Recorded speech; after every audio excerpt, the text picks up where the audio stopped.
Olá, agora eu vou apresentar para vocês o meu trabalho de IC, que está intitulado Egressos do Sistema Prisional e Produção de Identidades e Subjetivação, Possibilidades e Desafios em uma Sociedade Disciplinar. A partir do título, eu gostaria que a gente pensasse em algumas questões sobre os egressos do sistema prisional e, quem são esses sujeitos? E, qual sujeito está diante dessas leis jurídicas, desse Código Penal, por causa que a gente pensar em encarceramento em massa é pensar também um lugar. Que lugar é esse? O que esse lugar fala? Porque dentro do levantamento da literatura científica, da bibliografia, de todos os autores que eu li, eu notei que o sistema prisional, basicamente, ele foi feito e constituído para manter,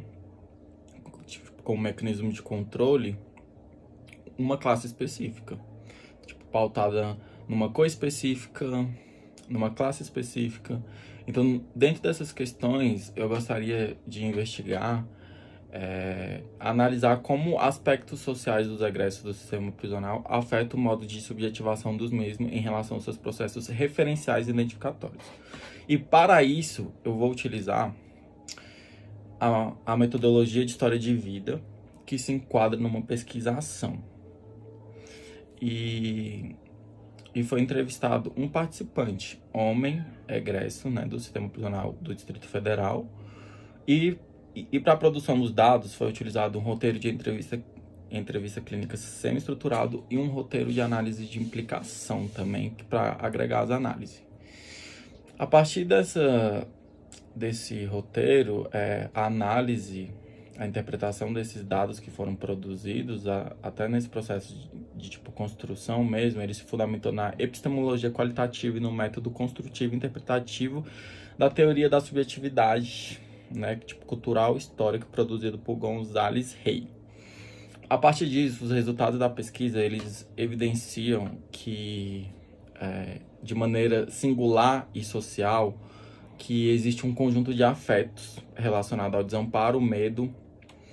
a esperança e também, além dos afetos, algumas questões relacionadas ao controle, disciplina, violência e agressividade como elementos constitutivos dessa subjetividade e desse processo de identidade, que reverbera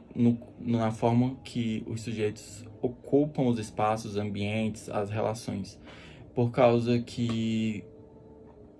dentro de uma análise mais complexa, entender a gestão social desses afetos e desses elementos relacionados à violência e à agressividade, ele constrói uma ideia de inimigo que está pautado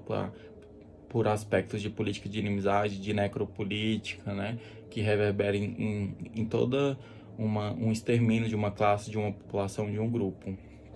A partir disso, o que foi muito interessante para mim é perceber que o tempo relacionado a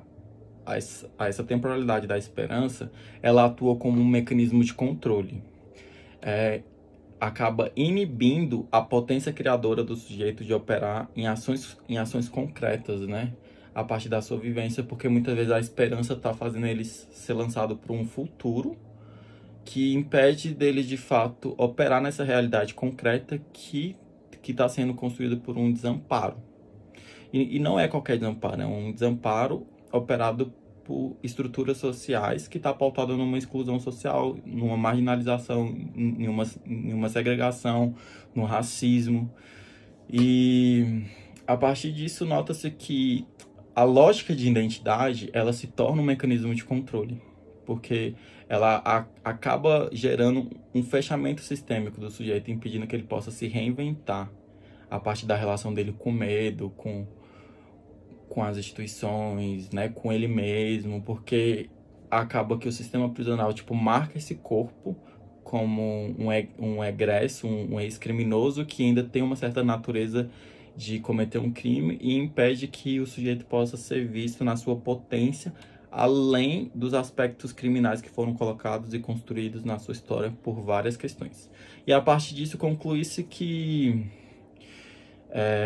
observa-se que os aspectos culturais relacionados ao sistema neoliberal é um mecanismo de controle do sujeito na sua potência humana.